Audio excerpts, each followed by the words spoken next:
Hemos superado los 2000 procesos arbitrales en el histórico de casos y de alguna manera esa experiencia, esa cantidad de arbitrajes también nos ha permitido ver una serie de cuestiones relacionadas, entre otras cosas, al convenio arbitral. Y creo que va a ser muy importante que pueda yo compartir esa experiencia con ustedes y de esa manera también tener un feedback interesante. La charla, me parece, es hasta la 1 de la tarde. Vamos a tratar de ser rigurosos con el tiempo, porque sé que la mayoría seguramente tiene ya actividades programadas después. Sí acostumbro, porque hablar de corrido de los documentos es un poco pesado, hacer un pequeño intermedio a la mitad y de esa manera también oxigenarnos un poco. Y traje, estimados amigos, hay 3 temas que son los temas más sensibles y medulares, gracias, que podemos reconocer. El primero es el convenio arbitral, es decir, cuando definimos al arbitraje, ¿no?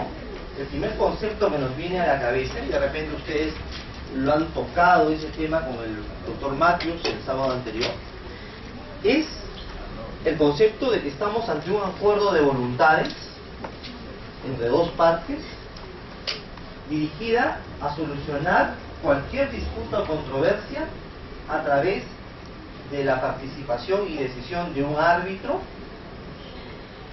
por medio de un laudo arbitral. Eso es el concepto básico del arbitraje. El arbitraje es principalmente un acuerdo de voluntades, un contrato que las partes celebran con la finalidad de que un tercero imparcial a ellas, llamada árbitro, determine y ponga fin al conflicto a través de un instrumento que es una suerte de sentencia llamado laudo arbitral. Y en ese concepto, ¿no? En ese concepto, ustedes van a encontrar 3 signos distintivos, 3 elementos. El primer elemento que vamos a trabajar el día de hoy es el convenio arbitral. ¿Por qué? Porque el arbitraje nace de un contrato. Y el convenio arbitral, estimados doctores, doctoras, es básicamente un contrato. No es una disposición distinta a lo que es un acuerdo contractual. En esa definición de arbitraje, la primera cuestión, el primer elemento que nos llama la atención es que el arbitraje tiene su partida de nacimiento en el acuerdo de las partes, en la manifestación de voluntades, esto es, en el contrato. El segundo elemento que también llama la atención es que la resolución de la disputa no va a estar en manos de las partes, dado que el arbitraje no es un sistema autocompositivo de resolución de controversias, sino va a estar en manos de un tercero. Y con esto claramente se deja sentado que el arbitraje es un sistema heterocompositivo de resolución de conflictos, como lo es la resolución judicial de conflictos. Y este tercero se llama árbitro. Y ahí ustedes van a encontrar el segundo elemento. En el arbitraje, señores, hay una renuncia al juez natural. En el arbitraje las partes pactan, contratan y señalan que no van a querer que el Poder Judicial ni los jueces resuelvan el conflicto.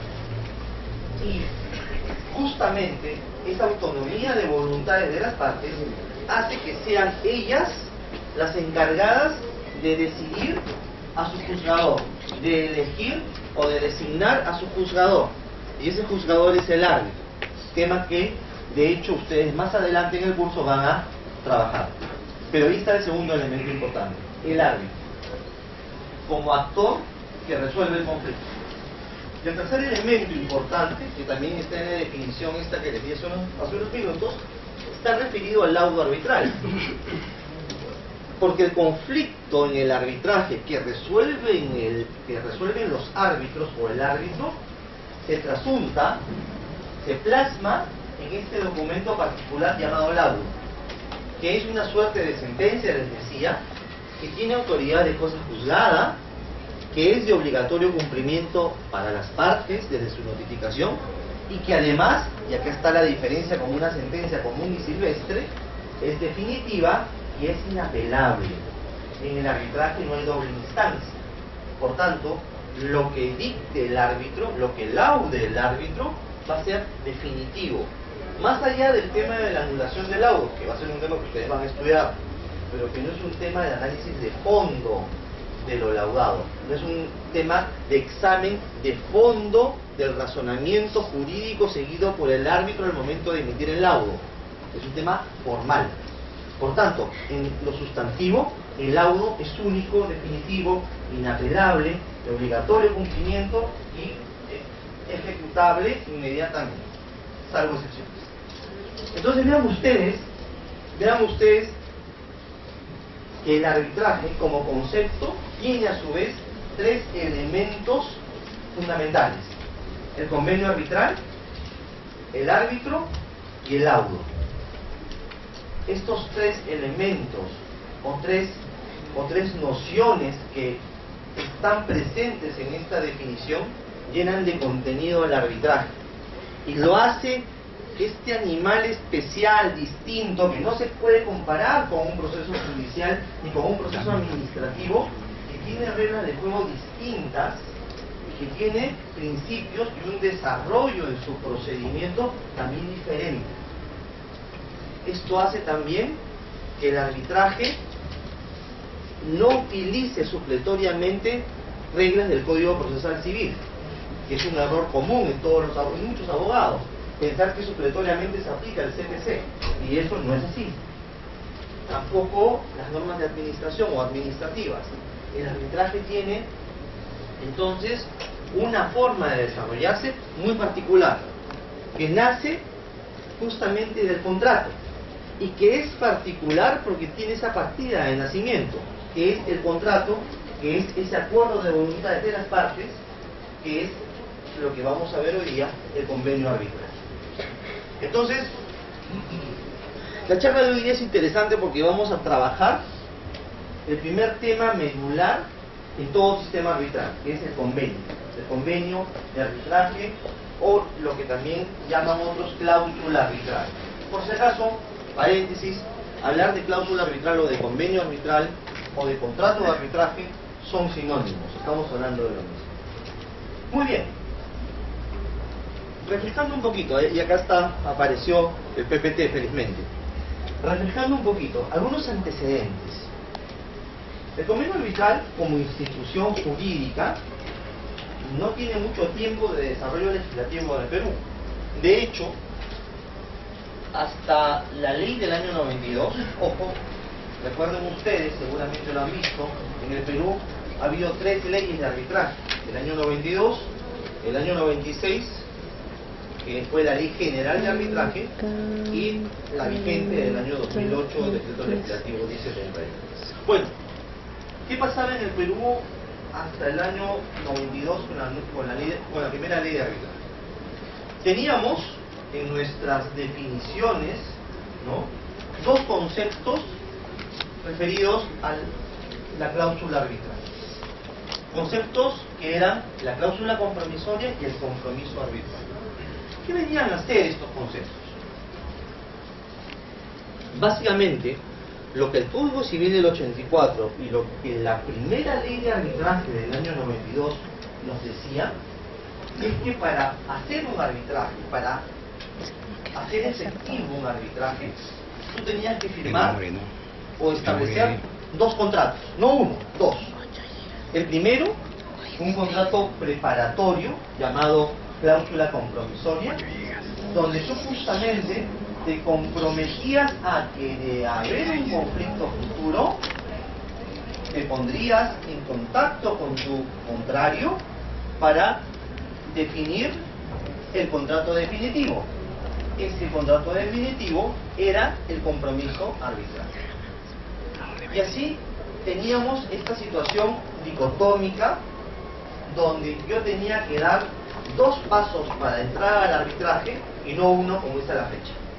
Tenía que plantear primero y acordar primero con mi contrario la cláusula compromisoria, esto es, el contrato preparatorio, y cuando surgía el conflicto, cuando estaba en disputa, cuando había la controversia, tenía que ser el segundo paso, que era el contrato definitivo llamado compromiso arbitral. ¿Cuál fue el problema? ¿Cuál fue el problema que se vio respecto de la cláusula compromisoria y compromiso arbitral desde el Código Civil del 84 hasta el año 96 en que fue derogada la primera ley de arbitraje peruana? ¿Cuál creen ustedes que fue? Exactamente, doctora. En la mayoría de casos,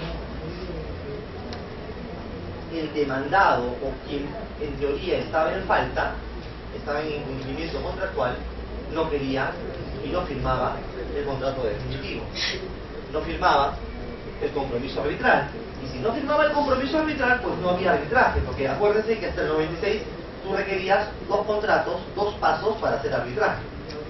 Tenías tu contrato preparatorio, pero no el definitivo. Por tanto, en el Perú, estimados amigos, hasta el año 96 prácticamente no hubo arbitrajes. Los arbitrajes eran una cosa realmente extraña, peculiar, poco entendida y que en general los abogados no usábamos.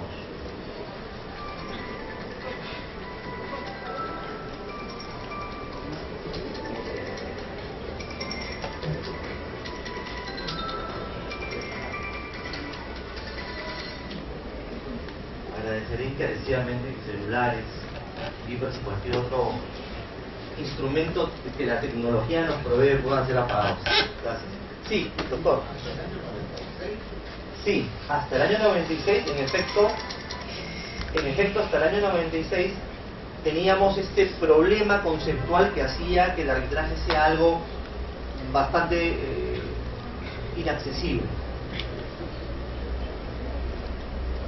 ¿No hay ningún antecedente antes del 96 que haya costado? Sí, ha habido casos donde en efecto se logró firmar la cláusula compromisoria del compromiso arbitral y llevar a cabo un arbitraje, pero eran casos muy extraños. A propósito de eso, doctor, yo los invito, ustedes van, nosotros tenemos una estadística.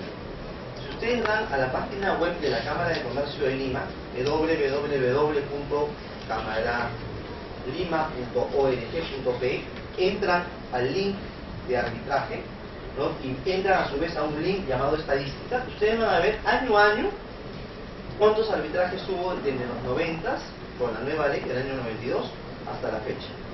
Y van a ver, lo cual es sintomático, que entre el 92 y fines de los 90 prácticamente no hubo arbitrajes. Hubo arbitraje, no es que no exista el arbitraje. Existía el arbitraje, pero eran poquísimos. Eran 4 un año, 8 un año, 12 otro año.